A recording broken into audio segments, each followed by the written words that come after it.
साथियों, वाटरलू का युद्ध क्यों महत्वपूर्ण था कि फ्रांस के सम्राट नेपोलियन ने युद्धों की एक श्रृंखला शुरू की जो 1814 में अस्थायी रूप से समाप्त हुई। जब उसे पद छोड़ने के लिए मजबूर किया गया तो एल्वा में निर्वासित होने के बाद उसने द्वीप छोड़ दिया और मार्च 1815 में पेरिस लौट आया। कुछ दिनों बाद ग्रेट ब्रिटेन, प्रशिया, ऑस्ट्रिया और रूस ने एक संधि पर हस्ताक्षर किए जिसमें प्रत्येक ने नेपोलियन को उखाड़ फेंकने तक 1,50,000 सैनिकों को मैदान में बनाए रखने की कसम खाई। 16 जून को छोटी लड़ाई हुई और वाटरलू की लड़ाई 2 दिन बाद लड़ी गई।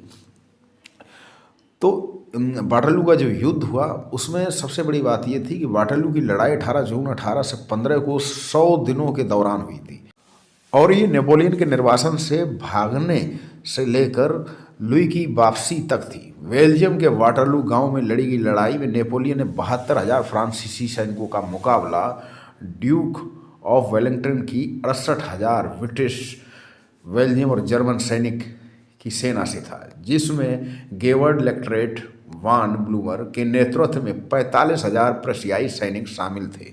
नेपोलियन की हार हुई और उसे अंतिम बार निर्वासित किया गया।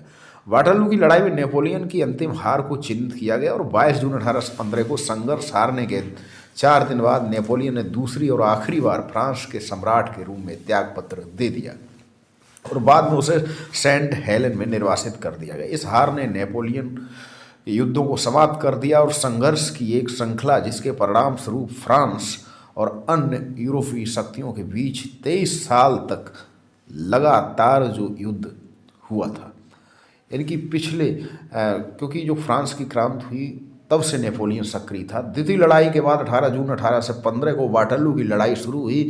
मित्र देशों की सेना के केंद्र पर 4 फ्रांसीसी हमले विफल हो गए और नेपोलियन को एक फ्लैंकिंग हमले का सामना करने के लिए सैनिकों को आगे बढ़ना पड़ा। एक फ्रांसीसी इकाई ने मित्र देशों की रेखा के केंद्र में एक फार्म हाउस पर कब्जा कर लिया, लेकिन नेपोलियन ने शुद्धिकरण भेजने से इनकार कर दिया और अंतिम फ्रांसीसी हमले को पीछे हटने के बाद ड्यूक ऑफ वेलिंगटन की सेनाएं फ्रांसीसी के खिलाफ आगे बढ़ी, जिससे उन्हें अव्यवस्थित तरीके से कर दिया।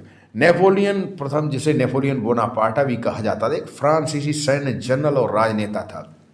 फ्रांसीसी क्रांति जो कि 1789 में हुई महत्वपूर्ण भूमिका निभाई। फ्रांस के पहले वाणिज्य दूत के रूप में कार्य किया और फ्रांस का पहला सम्राट 1804 से लेकर 1415 तक था। आज नेपोलियन को व्यापक रूप से इतिहास के सबसे महान सैन्य जनरलों में से एक गिना जाता है। भारत का नेपोलियन किसे कहा जाता है, आप कमेंट बॉक्स में लिखेंगे। तो साथियों, ये वाटरलू का जो युद्ध था उसने एक महत्वपूर्ण भूमिका अदा की। साथियों, नेपोलियन फ्रांस का सम्राट कैसे बना? तो पहली बार 1799 में तख्ता पलट करके राजनीतिक सत्ता पर कब्जा किया था। सक्रिय वो फ्रांस की क्रांति के समय से था। तख्ता पलट के परिणाम स्वरूप मौजूदा शासी निकाय 5 सदस्यीय निर्देशिका को 3 व्यक्तियों के वाणिज्य दूतावास द्वारा प्रतिस्थापित किया गया। पहले वाणिज्य दूत नेपोलियन के पास सारी वास्तविक शक्ति थी, अन्य 2 वाणिज्य दूत नाम मात्र के थे, यानी कठपुतली थे। नेपोलियन ने अंततः वाणिज्य दूत को समाप्त कर दिया और खुद को फ्रांस का सम्राट नेपोलियन घोषित कर दिया। नेपोलियन ने 1799 से 1804 तक फ्रांस के पहले वाणिज्य दूत के रूप में काम किया। उस समय नेपोलियन ने फ्रांसीसी शैक्षिक प्रणाली में सुधार किया, एक नागरिक संहिता यानी जिसे नेपोलियन कोड कहा जाता विकसित किया और 1801 में कॉनकॉर्डेट पर बातचीत की। उन्होंने नेपोलियन युद्धों लगभग 1801 से लेकर 15 की भी शुरुआत की। युद्धों की एक श्रृंखला जो फ्रांस के सम्राट के रूप में उसके शासन काल तक जारी रही। सम्राट नेपोलियन प्रथम के रूप में उन्होंने फ्रांसीसी सेना का आधुनिकीकरण किया। 1812 से लेकर 13 तक कई सैन्य पराजयों के बाद नेपोलियन को 6 अप्रैल 1814 को फ्रांसीसी राजगद्दी छोड़ने के लिए मजबूर होना पड़ा और नेपोलियन 1815 की शुरुआत में सत्ता में लौट आया, लेकिन 22 जून 1815 को उसे फिर से सत्ता से हटा दिया गया।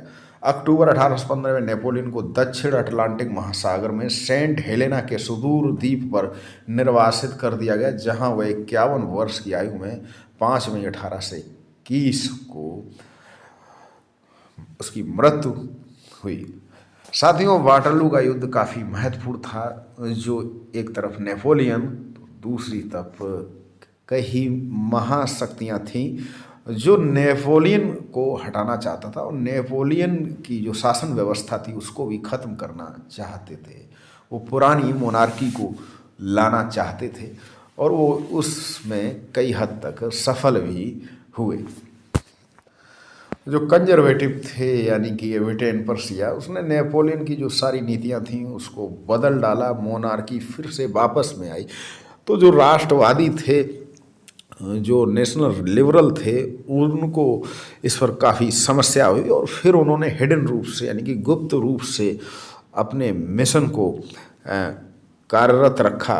उस पर वो काम अपना करते रहे, क्योंकि वो चाहते थे कि राष्ट्रवाद रहे। वो मोनार्की को पसंद नहीं करते थे। वो पुरानी चीज़ें जो मोनार्की के जो तरीके थे लोगों को पसंद नहीं थे। तो many liberal national people were not happy with conservative